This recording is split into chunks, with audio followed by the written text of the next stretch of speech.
Today topic is who is IT support professional.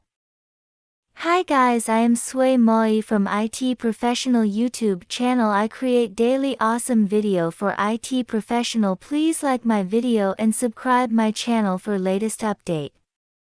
An IT support professional is a person who is responsible for providing technical assistance to users and organizations in resolving computer-related problems.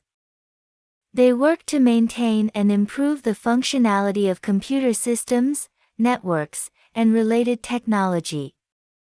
IT support professionals may also be responsible for installing and configuring computer systems, managing backups and disaster recovery, and ensuring the security of systems and data. They may work in a variety of settings, including businesses, government agencies, and educational institutions. Some common job titles for IT support professionals include IT support technician, technical support specialist, IT systems administrator, and help desk technician.